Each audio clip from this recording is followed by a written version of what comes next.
देखिए ध्यान से सुनिए, आपको जो अच्छा लगता है वो करिएगा। मैं बता रहा हूँ कि आपको शेड्यूल कैसे फॉलो करना चाहिए। 4-5 महीने मई ऑनवर्ड्स आपके पेपर स्टार्ट हो जाएंगे। आपका एसबीआई का पेपर होगा, ऐसे करके फ्लो है ना, एसबीआई आईबीपीएस पीओ एक फ्लो है। मई जून ऑनवर्ड्स मान लेते हैं, नोटिफिकेशन आएगा जून या जुलाई मान लेते हैं। 2 महीने का नोटिफिकेशन का टाइम पीरियड होता है बीच में। जुलाई से दिसंबर तक आपके एग्जाम होंगे, ऐसे करके।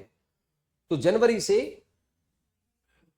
जून जुलाई तक का आपके पास समय, जिसमें ऑफ कोर्स ये होना चाहिए कि आपके 1 महीने पहले सिलेबस पूरी तरह से ऐसा क्लियर हो जाना चाहिए कि लास्ट 1 महीने पहले जब आप एग्जाम देते हैं तो सिर्फ आप मॉक लगाते हैं, आपको कोई आवश्यकता ना हो, आपका रिवीजन भी पहले हो चुका हो। ऐसा आप सोच के चलेंगे तो आपके मल्टीपल एग्जाम भी क्लियर हो जाए। तो स्केड्यूल की बात करें तो सीधा सीधा आप मंडे टू फ्राइडे का स्केड्यूल बनाओ, या मंडे टू सैटरडे बना लेते, संडे को फ्री रखते, ज्यादा थोड़ी फ्री, मंडे टू सैटरडे। अभी डिपेंड करता है कि आपके पास कितना समय है। एक होता है कि नहीं साहब मेरे पास तो समय समय, अलग अलग अलाइनमेंट होता है, लेकिन हम एवरेज यहाँ पे शेड्यूल बना रहे हैं। आप ज्यादा समय दोगे तो ऑफकोर्स तो ज्यादा कॉन्फिडेंस आता है, और कम समय देने से ऐसा नहीं कि सिलेक्शन नहीं होता है, कंसिस्टेंसी से सिलेक्शन होता है, बैलेंस स्टडी से सिलेक्शन होता है। ये आपके दिमाग में होना चाहिए। सिर्फ रीजनिंग से नहीं होगा, सिर्फ क्वांट से नहीं होगा। किसी में आप बहुत अच्छे हो सकते हैं लेकिन बेकार किसी में नहीं होने चाहिए, एवरेज भी आपको करना पड़ेगा, balance study. So it means the point is कि जैसे फॉर एग्जाम्पल अगर मैं रीजनिंग की बात कर रहा हूं तो आपने रीजनिंग को लिया,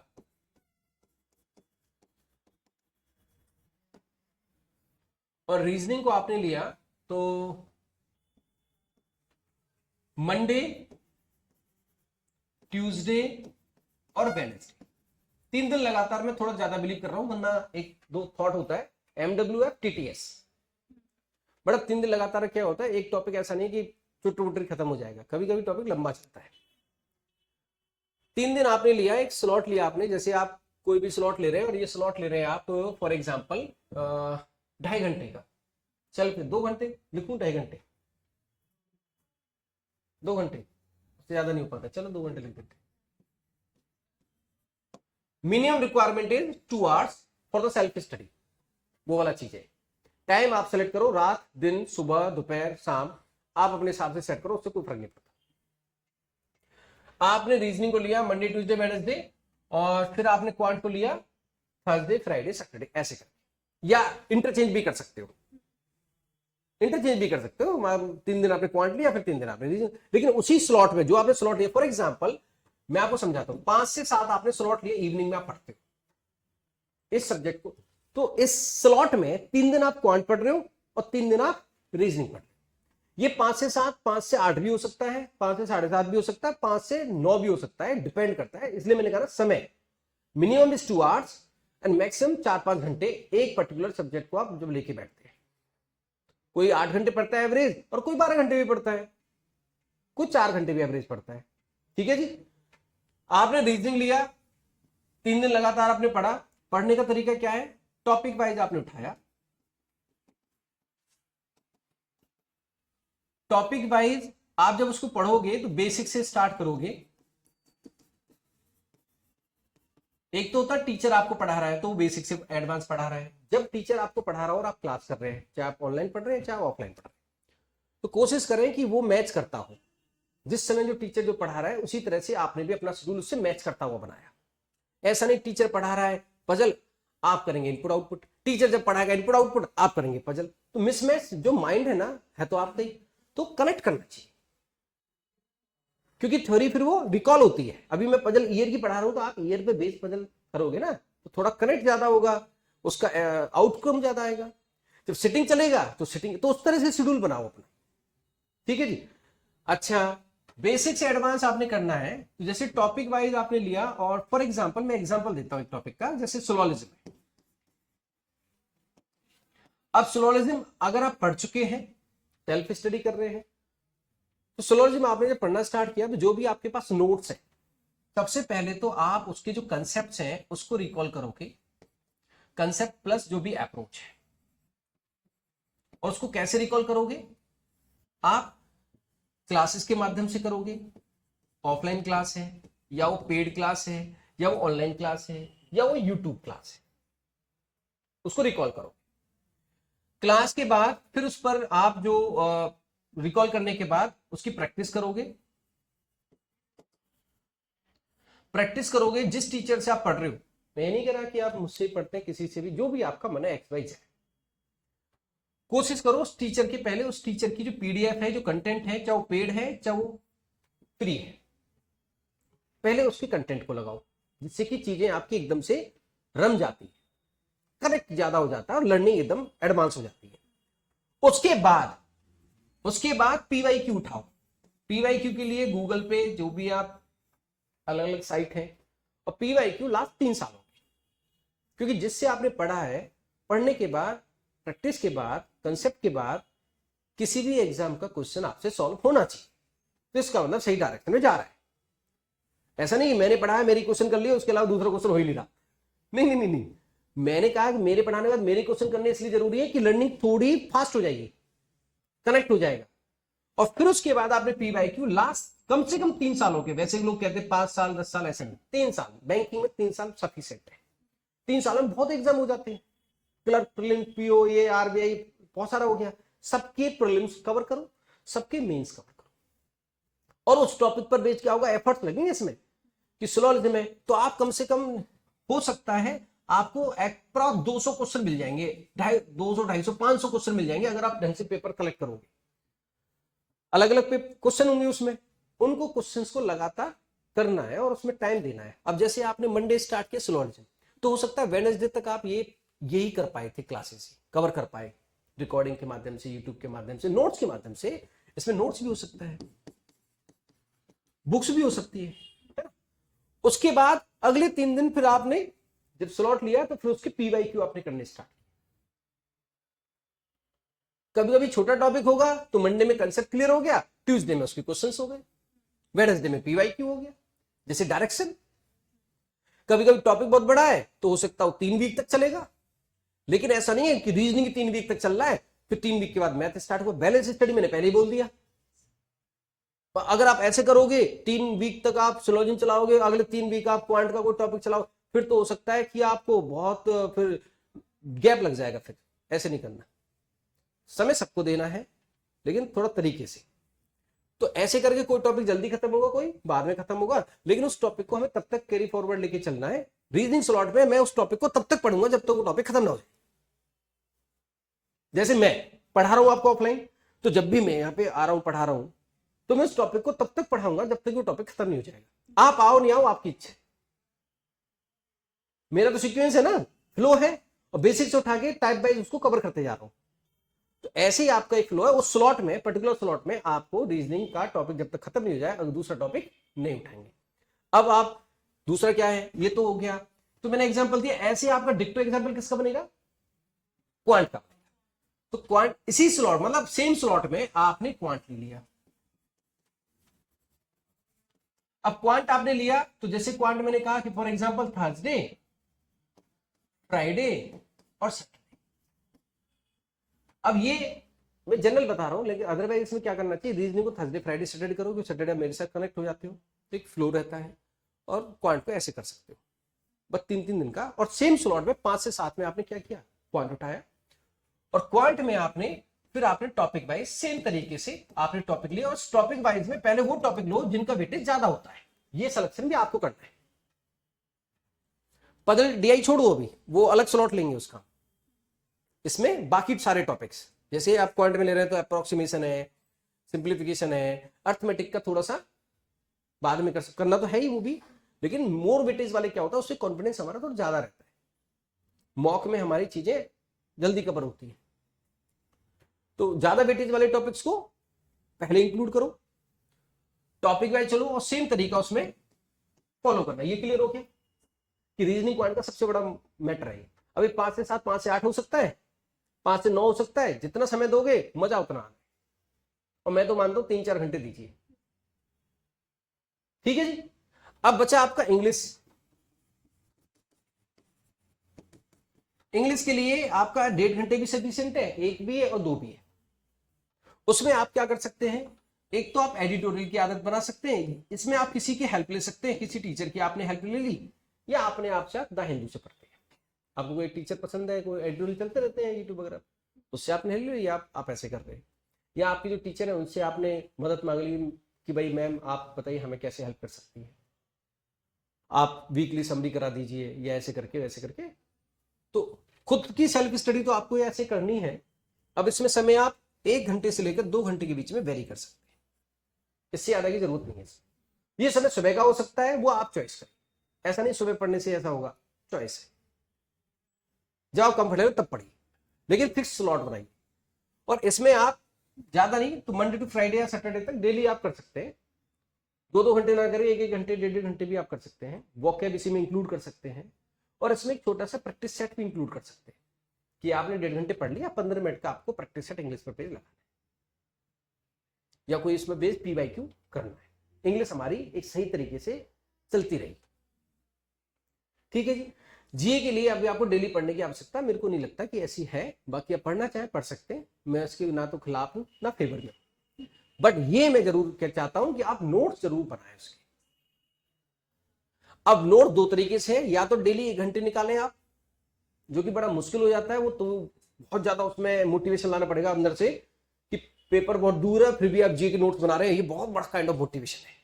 तो इसलिए इसको स्मार्ट तरीका क्या हो सकता है, वीकली अपडेट कर। अभी स्मार्ट तरीका है, जैसे आपके थोड़े चीजें कवर अप होती है, पेपर पास आने लगते हैं, तो फिर उस पर आप डेली के बेसिस पे 1 आवर का इंक्लूड कर सकते हैं। अभी आपको ये करना है कि जीए में नोट्स आप जरूर बनाइए, और अभी 1 जनवरी से स्टार्ट कर दीजिए नोट्स बनाना, क्योंकि जो पूरा फ्लो है ना वो इसी पे बेस जाएगा। उस नोट्स में क्या करो, मदद ले सकते हो किसी भी टीचर का, कोई आप सेशन देखते हो उससे आप मदद लीजिए, अपनी क्लास से मदद लीजिए। साइट्स होती है, there are so many site जहाँ पे करंट अफेयर्स का अपडेट आता है, PDF आता है। और उसका तरीका क्या है, जैसे कोई कोई भी टॉपिक है, इकोनॉमिक कोई बर्निंग टॉपिक है, उस टॉपिक पर बेस्ड आप गूगल की हेल्प लो, बुक्स की हेल्प लो, उस पर बेस्ड एक अपना नोट तैयार करो। और ऐसे वीकली आप उस पर, और ऐसे टॉपिक मुश्किल से 1, 2, 3 ही आते हैं।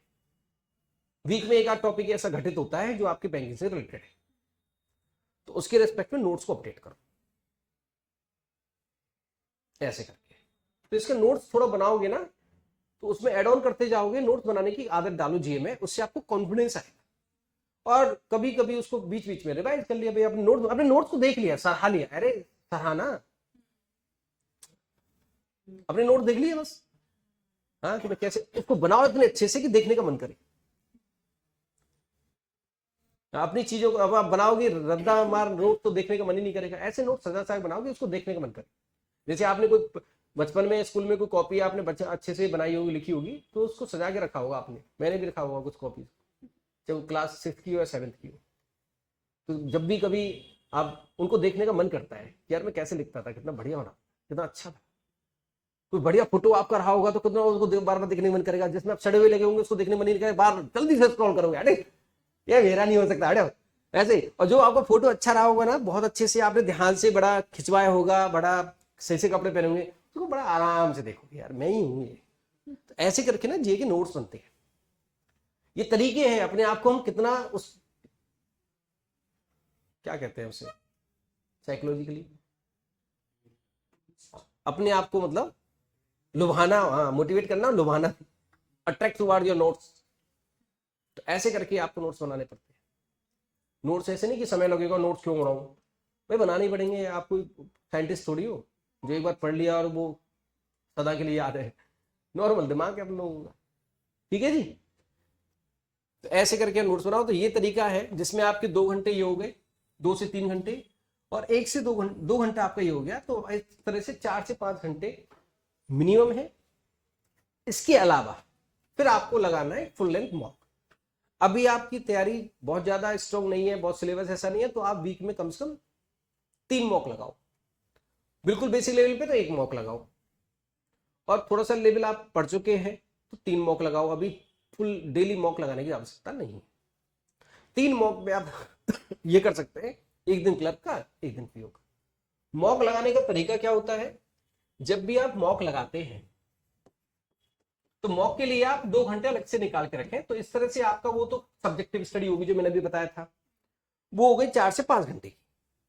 यही बात है, 4 ही घंटे की होगी वो, बहुत है। और मैं कह रहा हूँ 3 घंटे की भी है, 2 घंटे उसके हो गए मैथ रीजनिंग के, 1 घंटा आपका इंग्लिश का हो गया। डेली दे रहे हो 6 घंटे वैसी होगी वीक में, बहुत है। 2 घंटे का मॉक कैसे होता है कि 1 घंटे का तो आपका हो गया क्या, मॉक हो गया 1 आवर का तो, और इसकी हो गई एनालिसिस, जो बहुत जरूरी है, बहुत ही जरूरी। Analysis is more important. तो एनालिसिस कितना हो गया, 1 आवर का हो गया। तो इस तरह से ये जरूर आप समझ दें। इसमें सब में आप डेली भी दे सकते हो, वो मेरा डिपेंड करता है। तो मैंने क्या कहा, किसी ने कहा कि सर कितने घंटे पढ़ना चाहिए, तो मैंने कहा मिनिमम रिक्वायरमेंट आपकी 3 घंटे की है सेल्फ स्टडी की। 2 घंटे मैथ रीजनिंग के लिए, 1 घंटे इंग्लिश, और इंग्लिश में भी क्या कर सकते हैं कि आप लास्ट के 2 दिन आपने जीए पढ़ लिया, उससे बहुत मिनिमम से मिनिमम रिक्वायरमेंट है ये। ठीक, अगर आप थोड़ा सा एक्स्ट्रा एफर्ट डालते हैं तो आप क्या करेंगे, 3 में प्लस हो जाता है कि 3 दिन आप मॉक लगा रहे हैं तो 2 घंटे वो जुड़ जाते हैं। उसमें भी आप निकाल सकते हैं किस दिन मेरे पे समय रहता है, किस दिन समय नहीं रहता, तो किस दिन समय रहता है उस दिन मॉक लगाओ एडिशनल। और एक होता है कि डेडिकेटेड है तो डेली मॉक लगाता हूं, एक दिन क्लर्क का लगाता हूं, कभी पीओ का लगाता हूं, और कभी उस समय में सेक्शनल लगाता हूं। मतलब एक स्लॉट दे रखा आपने मॉक के लिए। मॉक के लिए आपने 2 घंटे का स्लॉट सपोज करो मैंने कहा 7 से 9 दे रखा है रात शाम को, उस समय में आप मॉक लगाते हैं, कभी सेक्शनल कभी आप फुल लेंथ, ऐसे करके मॉक लगाते हैं। अब इसमें भी एक और तरीका हो सकता है। बोले क्या तरीका हो सकता है, सर मैं 2 घंटे निकाल लूंगा, डेली निकाल लूंगा। तो फिर एक काम करो, आप डेली मॉक लगा के इसमें और इसको अच्छा करो। आप इसमें पजल सेटिंग भी ऐड कर दो। 2 घंटे आपने जो निकाले हैं पजल और डीआई, 3 दिन आप मॉक लगा रहे हो और 3 दिन आप पजल और डीआई कर रहे हो, जिसमें 2 दिन पजल कर रहे हो, 1 दिन डीआई, या 2 दिन डीआई 1 दिन पजल। ये कम से कम रिक्वायरमेंट है। ज्यादा रिक्वायरमेंट तो ये कि डेली पजल और डीआई करो। फिर आप कहोगे सर 8 घंटे क्या, ऐसे मत, शेड्यूल ऐसा कभी मत बनाओ। एड ऑन कर सकते हो, वो आपका चॉइस है, लेकिन ऐसा बनाओ जिसको डेली तो हमें फॉलो करना है। 3 4 5 घंटे का स्लॉट है भैया, इतना तो मैं पढ़ना ही है मेरे को, कॉम्पिटिशन की तैयारी कर रहा हूँ, वो भी गवर्नमेंट एग्जाम की यार। हाँ, जब मेरा मूड होता है तो मैं 8 घंटे पढ़ लेता हूँ, लेकिन 5 से नीचे जाता ही नहीं, वो वाली चीज है। तो आपने क्या किया, पजल उसके लिए अलग, उसमें इंक्लूड मत करो उसको, पजल और आपका डीआई, इसका आप स्लॉट दे सकते हैं। अब इस स्लॉट में आप क्या करें, 2 दिन दे रहे, 3 दिन दे रहे, ऐसे करके आप कर सकते हैं। और एक्स्ट्रा समय देना है तो मॉक का अलग रखो और पजल डीआई का अलग रखो। तो चॉइस इज योर्स। वो 3 घंटे का हो गया सब्जेक्टिव स्टडी। ये आपके पास 2 घंटे और निकल पाते हैं तो आप 5 घंटे निकालते हो, तो ये क्या हो गया, ऑल्टरनेट हो गया। और आप 5 और 2 7 घंटे निकालते हैं, जो कि एक स्टैंडर्ड टाइम है एक अच्छे उस स्टूडेंट के लिए जो डेडिकेटली तैयारी कर रहा है, 7 आवर्स। तो फिर आप क्या करते हैं, पजल 3 दिन, 3 दिन डीआई 2 घंटे, और 2 घंटे आपका मॉक का है जिसमें सेक्शनल और फुल लेंथ है, और 3 घंटे की सब्जेक्टिव स्टडी है। तो 7 आवर्स का हो जाता। तो किस तरह से बात हो गई हमारी, एक तो हो गया आपका शेड्यूल 5 आवर्स का, और एक हो गया 7 आवर्स का। और हमारे जो वर्किंग है उनके लिए हो गया 3 आवर्स का, और वो फुल लेंथ मॉक लगाएंगे सिर्फ सैटरडे संडे में जब आपकी छुट्टी है। वर्किंग डिफेंस वाले हैं वो 3 घंटे तो पढ़ेंगे, जो पढ़ा है उसको रिवीजन तो करेंगे ना, सर नौकरी तो तभी मिलेगी। ऐसे करके ये अपार्ट फ्रॉम क्लासेस है। अगर आप ऐसा करते हैं तो कोई भी आपका बाल विवाह का नहीं कर पाएगा, तरीका सही होना चाहिए। और एक और चीज, मल्टीपल सोर्स फॉलो ना करें, लिमिटेड सोर्स फॉलो करें पढ़ाई का भी। जैसे अब रीजनिंग आप मुझसे पढ़ रहे हैं तो कोशिश करें मेरे यूट्यूब, मेरे कोई क्वेश्चन है वही आप देखें। मल्टीपल सोर्स फॉलो करेंगे कंफ्यूजन ज्यादा होगा और चीजें ट्रैक से उतर जाएंगी। ऐसे ही आप क्वांट में लिमिटेड सोर्स, 1 या 2 टीचर, कुछ पार्ट किसी का हो सकता है आपको अच्छा लग रहा हो, कुछ पार्ट किसी का अच्छा लग रहा हो, या एक ही बंदा ऐसा हो जो ऑलराउंडर हो, ऐसा भी हो सकता है। ऐसे ही मल्टीपल बुक्स पढ़ने से भी बचे, लिमिटेड सोर्स होगा तो अच्छा आप तैयारी कर सकते हैं। समझ में आ गई बात, इसमें कोई कंफ्यूजन है पूछ लीजिए प्लीज, कोई भी confusion, any type of confusion. अब 3 घंटे से कम क्या होगा सर, डिफेंस वालों का तो एक और चक्कर है, 3 घंटे में नहीं पढ़ना है, क्लास पढ़िए, उसके अलावा सैटरडे संडे में हमें दे दीजिए सैटरडे संडे में आप 4-4 घंटे दे दीजिए, तब भी आप, अब ऐसा तो नहीं हो सकता ना सैटरडे संडे दे रहे हैं ना डेली पढ़ रहे हैं, तो भैया पढ़ते रहोगे फिर, वो भी चेक करें। देखो प्रैक्टिस कहीं ना कहीं तो करनी पड़ेगी, डेली ना करके वीकेंड पे कर ऐसे करनी पड़ेगी। और जो कोई भी स्टूडेंट है, जो एक नॉर्मल स्टूडेंट है, 5 आवर्स या इससे ज्यादा आप देते हैं तो उसकी कोई लिमिट नहीं है, जितना आप देंगे उतना अच्छा है। 5 आवर्स का मिनिमम स्टडी है for self study, 7 hours perfection और more than 7 hours excellent. And the minimum requirement in worst cases कि आप सफर कर रहे हैं बहुत सारी चीजों से, बहुत सारी प्रॉब्लम से, फैमिली से, सब कुछ आपको करना पड़ता है, खाना बनाना पड़ता है, और खाना भी बना रहे चूल्हे पे बनाना पड़ रहा है, बड़ी मुश्किल है। तो फिर क्या है, मिनिमम रिक्वायरमेंट इज 3 आवर्स। कोई बनाता नहीं होगा, फिर होता है कई जगह क्या है, चूल्हे बनाना पड़ रहा है, ऐसे करके। आप जो पूछ रहे थे वो टाइमिंग क्या है, 7 से 8:30 ठीक है? अच्छा, बड़ा समस्या है तो और क्या कर सकते, रात में तो फिर बड़ा पंगा हो जाता है।